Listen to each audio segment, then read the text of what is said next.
Everyone, good morning.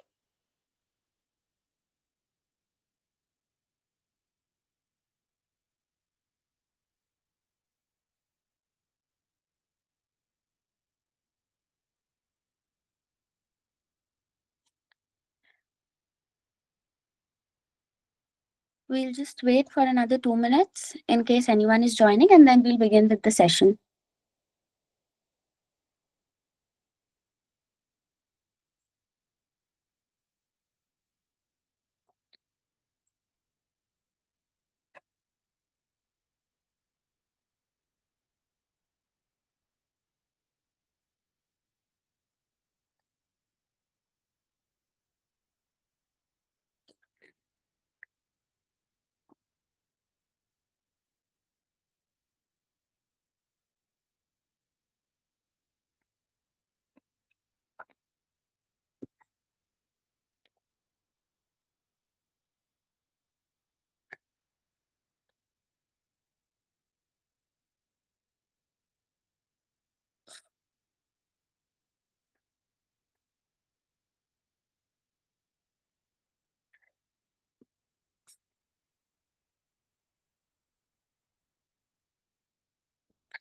Okay. So, before we begin, how many of you all are already aware of what the SP5 and SA7 actuarial examinations are about? You all can just raise your hands.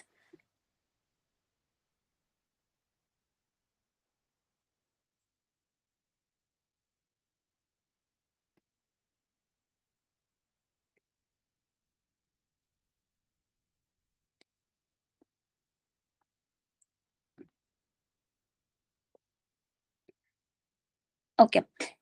So, in today's session, we are basically going to focus on what are the benefits and how can we make our preparation more efficient by preparing for SP5 and SA7, which are basically both the investment and finance specialization examinations in actuarial science. So, SP5, as you know, is the SP level paper on investment and finance, and SA7 is the advanced level investment and finance. Both of these papers don't just have the similar names, but they also have similar curriculum, which is why it always makes sense to appear and prepare for SP5 and SA7 together. So quickly, I'll just give my introduction first. I am Vandita Sarda. I'm an exam qualified chartered accountant and actuary specialized in investment and finance. I am currently a working professional and I have been teaching for the past 4 years with Actuators Educational Institute, training for papers like CM2, CP1, SP5, SA7, as well as the entrance examination ASET for the Indian Institute. My main domain is all kinds of finance related topics and subjects, which is why I will be the mentor for the SP5 and SA7 papers with Actuators Educational Institute.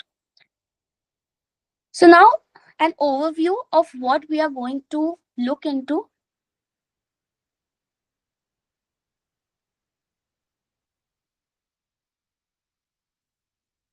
Am I on mute till now? I think everyone can hear me. Yes, Vandita. Yeah, you're audible. Yes. Okay. Great. Um,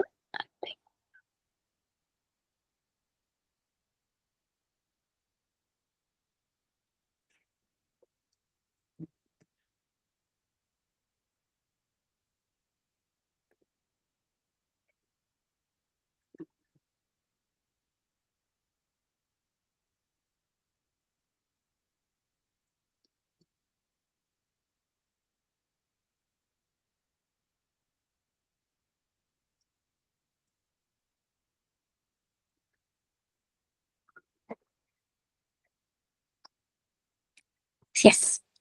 So, an overview of what we are going to do in today's session, what we are going to look into. We are going to first begin with the key benefits of the SP5 and SS7 combined preparation. And we're also going to take an overview of what both the subjects have in their curriculum. Then we are going to look at a few potential challenges that might be faced in this process: a sample study plan, which is going to be a very basic study plan as of now, and then how Actuators Educational Institute and I can help you in this journey. So the first one, which is SP5, is the investment and finance paper. It basically focuses on the foundations of investment theory. It basically focuses on the foundations of investment theory, asset classes, and risk management. So, all the asset classes that are available in the universe will be covered in SP5. You'll get an introduction to all the products that are available, how those products can be combined with each other to form a good strategy that suits and tailors to the needs of different kinds of investors, whether retail or institutional, the valuation of investments and portfolios, the portfolio theory, portfolio management, as well as the valuation of all the derivatives.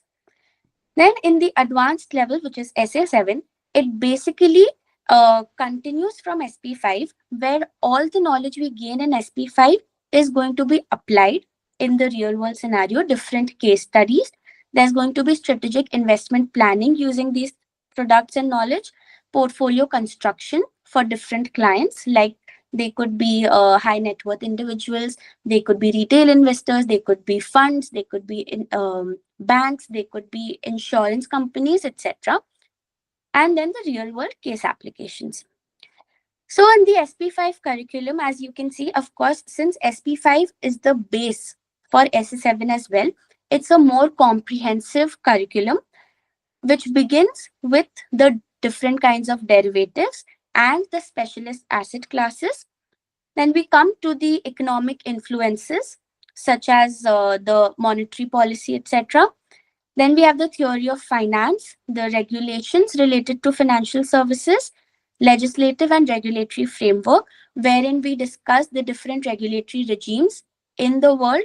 Across the globe, countries can have different regulatory regimes as well as legislative frameworks within which, as investment consultants, as investment managers, or specialized actuaries, we need to operate.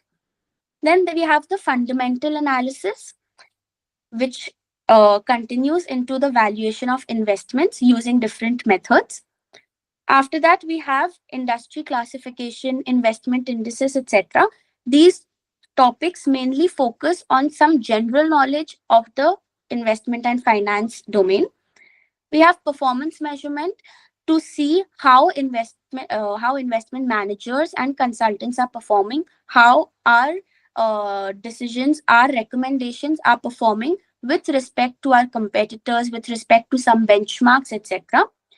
Then we come to the risk side of it, where we have overall risk control and actuarial techniques for investment strategy building, for measuring the risk, for ensuring that all the risk is within the risk appetite.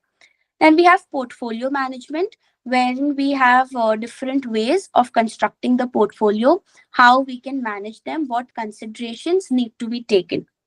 And lastly, we focus on taxation, which is again a very integral part of any kind of investment management, since all our investments, whether they give return in the form of capital appreciation or whether they give return in the form of income, rent, dividend, all of these will be subject to taxation, and how under different tax regimes we can change our investment strategy to ensure tax efficient use of the tax system prevailing in any particular economy.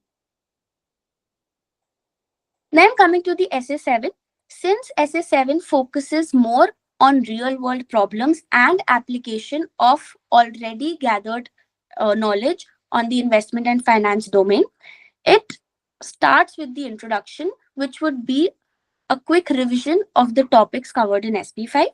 Then we study the different kinds of investors, like individual and institutional investors, the asset markets, derivatives, structured products, which basically are a build up on all the derivatives and specialist asset classes we do in SP5. Then we come to an advanced level of again the economic influences, regulation, legislative framework. We come to corporate finance so that we understand how corporates uh, ha- go about with their financing, and how, as actuaries, we can step in and make their financing better.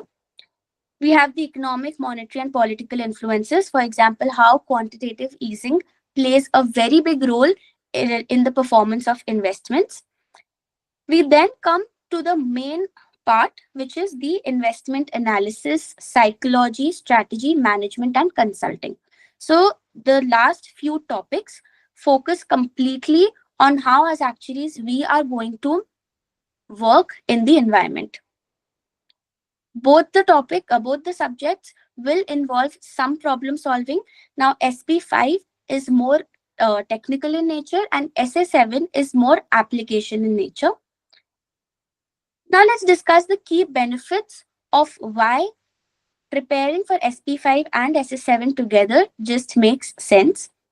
The first one is that SP5 concepts directly feed into SS7, which we just saw. It reinforces learning across both exams.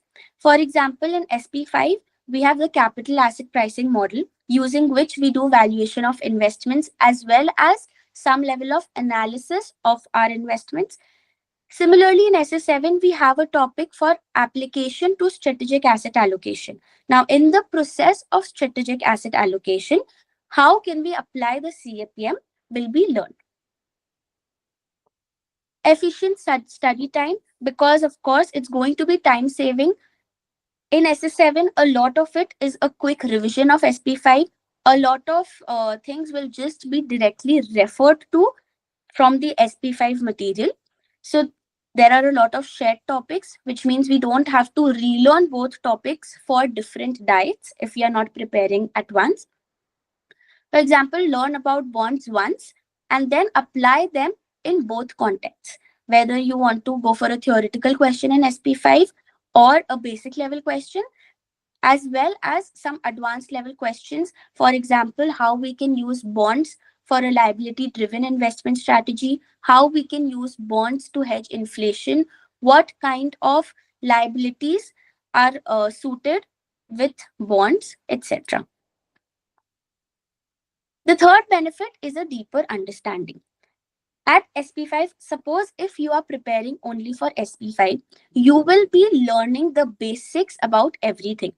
But not all products will you see how they are being used in the real world, how the investment managers can actually make use of those products and change their investment strategy a little.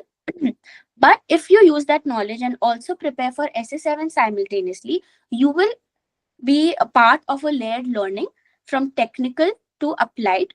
So you will learn all the products as well as how they are being applied. That will not only help you prepare well for the SS7 examination, but it will also enhance your quality of answers in the SP5 examination. Because when you will be appearing for both, in your SP5 answers, you can also make use of the deeper knowledge you have received while preparing for the SS7 subject. A stronger grasp through immediate application. We know that just reading theory might not always register in our minds, but if you understand how those things are being applied in real life, how those things are impacting different situations, then you will have a stronger grasp of what all routes your investment strategy can go through. It helps retain knowledge for longer, because then you will not just know what X product does, but you will also know how it does and how you need to ensure that it is doing or it is achieving the required objective.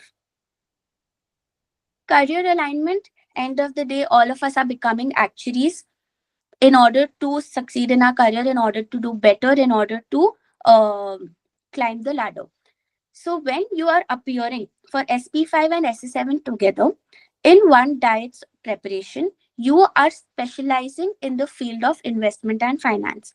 It aligns with all the roles in asset management, pensions, insurance investments, as well as non-investment finance related roles, because the knowledge you gain in SP5 and SS7 is not just relevant to your work, but it is also relevant to your overall knowledge base, which is going to help you relate better when you are going through when you're reading any documents, when you're reading any study material in whichever field you are working. So it is not, for example, I have specialized in investment and finance, but I am currently working in a non-life reserving role.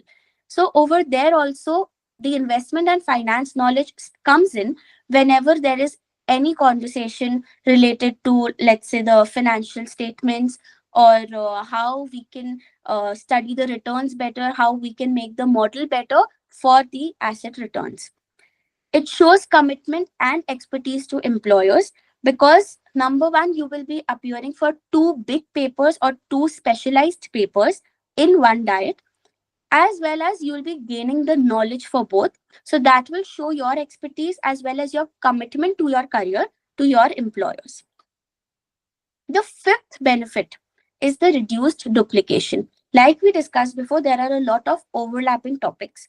And of course, if you appear for both exams in two different diets, then it is quite a long time period where you might forget a few topics you have done in SP5, and you'll have to invest additional time in SA7 for revising those topics once again.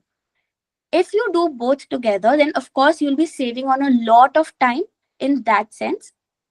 Topics like risk adjusted performance, behavioral finance, risk management frameworks, all of these are just very few examples of the topics that are covered in both curriculums at in a layered form, where in SP5 you'll, for example, you'll just know the different behavioral finance topics, like how the psychology works. But in SA7, you will get a deeper understanding of why those things are noticed in investors, why that psychology comes about. So you prep once and apply twice for both the exams. Now, what about the potential challenges? Of course, giving two higher level papers is not going to be an easy task.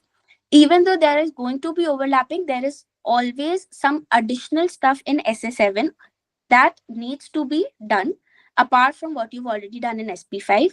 Plus, there are different skill sets required. As I said, SP5 is a more base level subject, so it is more technical precision where you have to know the nitty gritties of every product, the nitty gritties of every situation, of every kind of asset liability management. But in SA7, you will need to, the questions that you will see, they will focus more on your strategic thinking. They are not going to be very straightforward questions. They're going to focus more on how you are applying those things in real life situations. For example, any particular investor, let's say a pension fund, how you are going to form a strategy for that pension fund so that XYZ needs are met.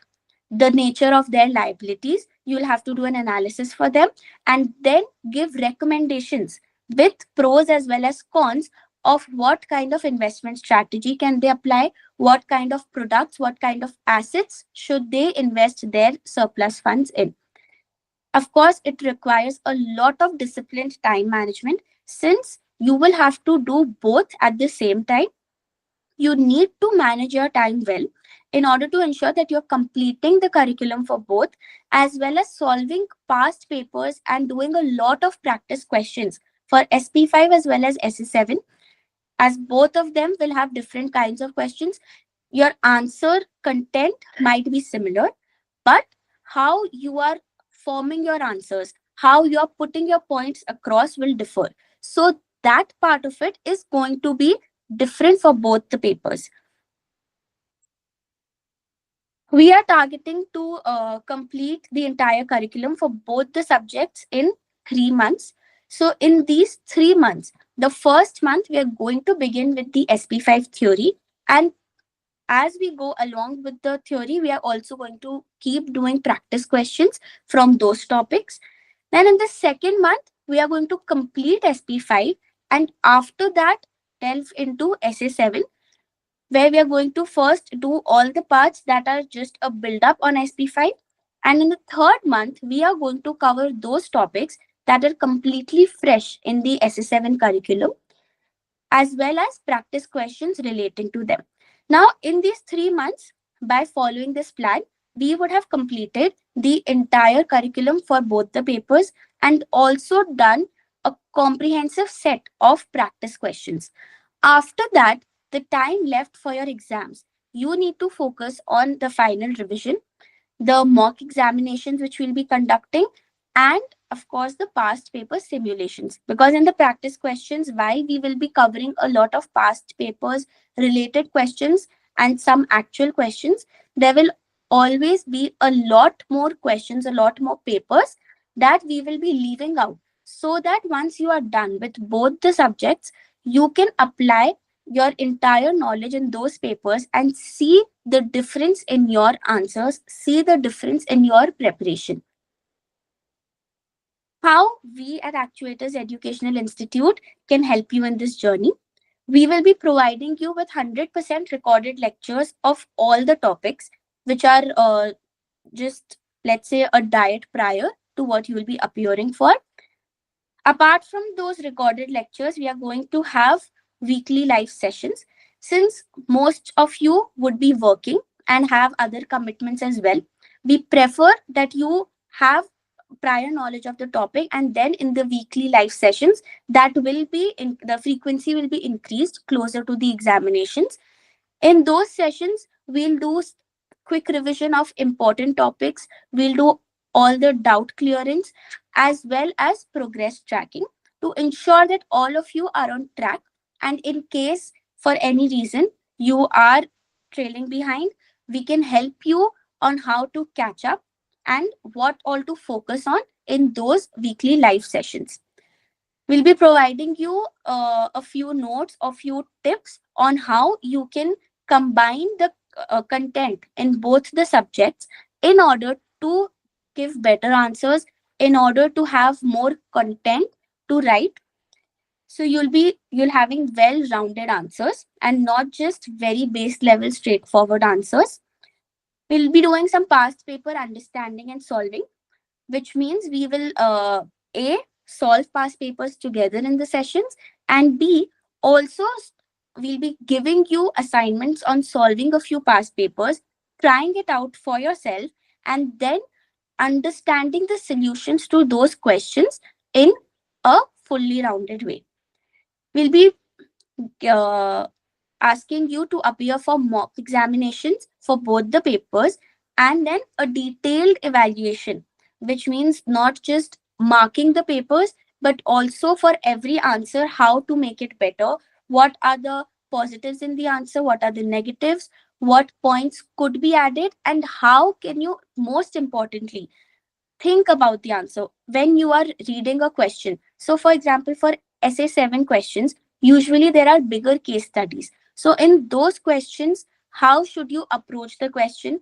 What parts should you do as in when you are reading the question or the case study? What parts should you mark out? How to understand the command verbs?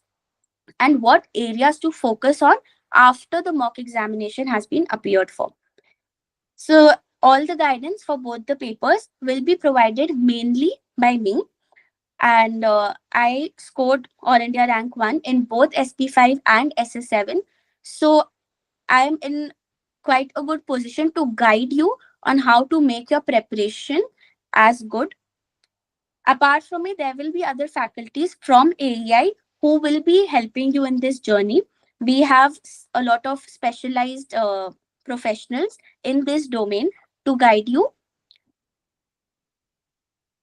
To conclude, giving SP5 and SP7 is definitely a very big strategic advantage.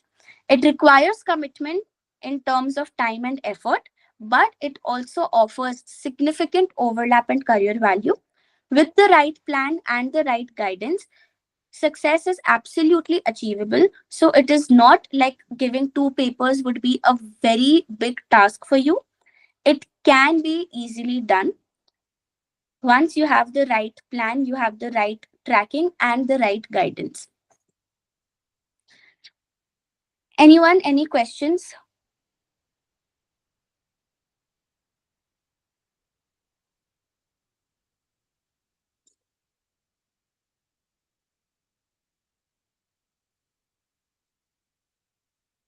any kind of questions, whether relating to the course, whether relating to the subject, how you should go about the preparation.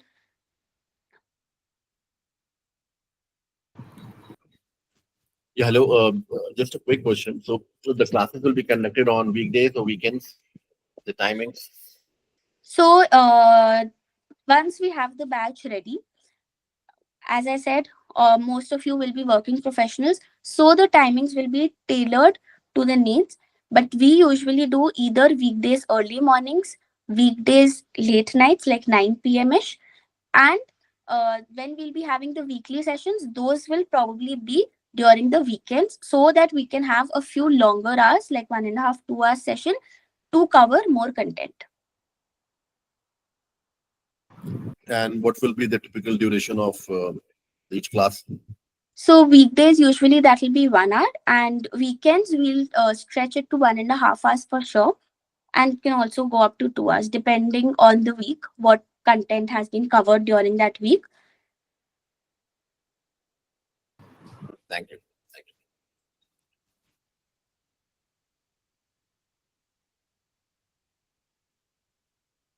Any other questions, anyone? Anything related to the subject? In case you are still unsure of whether you want to appear for SP5 and SA7 or not. If someone is not given SP5, how should they create a base for SA7? So, if you have given some other SP level papers and you're just giving SS7, then of course there will be some reading material provided. You will be given access to few SP5 classes where the topics that are a build up have been covered so that you have the base understanding.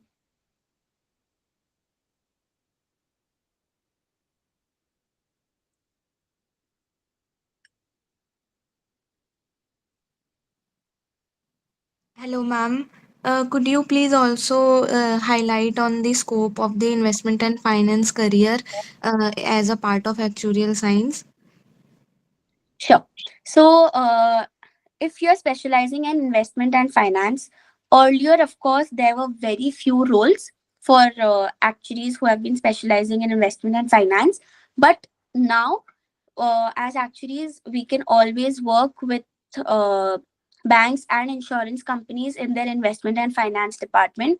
We specialize in asset and liability modeling. So ALM teams we can focus on. Apart from that, apart from the usual banking and insurance sectors, actuaries are also now stepping into investment management firms, investment consultancy, investment banking, all these boutique firms, etc. And it's not like if you have specialized in investment and finance, you need to be restricted in that role. You can always apply that knowledge, and of course, you'll be a qualified actuary, hopefully after SS7. So, uh, that will open you up not only to the core investment finance roles, but also roles apart from that, wherein you can use knowledge from prior papers, but also have some expertise in this domain. Okay, thank you, ma'am. Also, one more question. Mhm. Like, after how many exams passing after, like, when can we give this SP5 and SA7? Okay, good question. So, ideally, we need to be an associate, after which we begin our preparation for the SP and SA level papers. But if for different reasons, for example, you want to skip a few papers because of time constraints, or you have one diet with a lot of time and you want to appear for some stronger papers, then definitely the first four papers, that is CM1, CM2, CS1, CS2, these four papers I would always advise that you have knowledge of. And among these four, CM1, CM2, and mainly CM1 and CM2 is 100% must. CS1, CS2 would be a very good advantage, but they are not very integral because SP5 SS7 does not use a lot of these topics. Coming to the CB level, CB1 is a must do because again, CB1 is accounting and finance. So that will give you a good base. CB2 again, for all the economic influences part of it, it is good if you have knowledge of CB2, which is the economics paper. But if you feel confident enough with your knowledge in economics before the actuarial journey, then it is okay. But again, CP2 is one paper that is ideally that should ideally be done before you start preparing for SP5 SS7. CB3 not required as such. CP1 to 3, CP1 would be a very, very big added advantage because, again, risk management portions will be well in your grasp. Apart from risk management, there are also different asset classes, returns, etc. So, CP1 is a very well rounded subject. So, I would recommend that you appear for CP1 before SP5 SS7. CP2, CP3, again, not as important because they are not really giving any additional knowledge, but more like applying the knowledge. If you want, you can go for CP2, CP3 after this or in the middle of this preparation as well, so that you can apply SP5, SP7 knowledge also a little in those papers. Apart from SP5, if you are specializing completely in investment and finance, then definitely it would be a good idea to give SP6 as well, which is on derivatives. Got it. Thank you so much, ma'am. Welcome.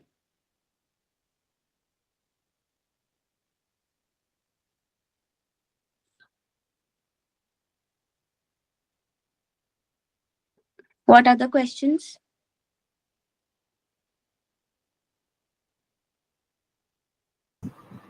So on SP5, what is the quant versus non-quant split? Any idea? Quant versus non-quant, very good Numerical versus point. non-numerical. Yes, thank you, Seth. So in SP5, again, this is something that differs from institute to institute. IEI always focuses, at least for the past few diets, we have seen a very strong focus in both SP5 and SS7 on the quants part, where they will be having a lot of numericals, a lot of applied knowledge with the quants. However, IFOA, not so much. They want more explained answers, they want more subjective answers where you are discussing a particular point. So not a lot of numericals are involved. If we compare SP5 and SS7, then topic wise, there is distinction. So in SP5, there are topics like attribution analysis and performance measurement, where you will be seeing numericals and also a few related to derivatives.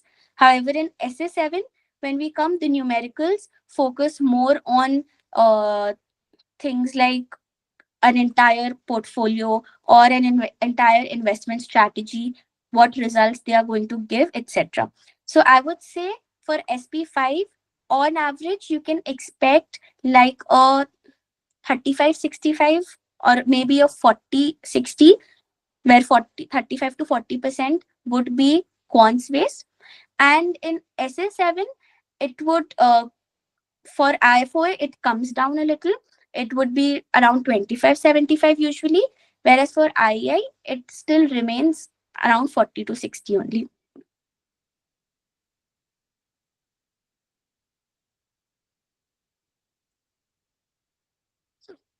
And of course, the quants part, a lot of the numericals that you see in SS7 would be from topics or could be questions that have also been tested in SP5, since a lot of the numerical part comes from SP5, like all the performance measurement metrics, all the valuations, all of those things are actually done in SP5, but you might not be tested on those numericals in SP5 but in SS7 or vice versa.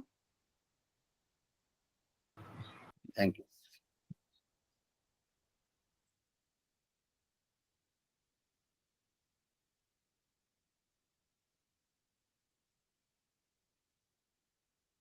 Anyone else? Any questions?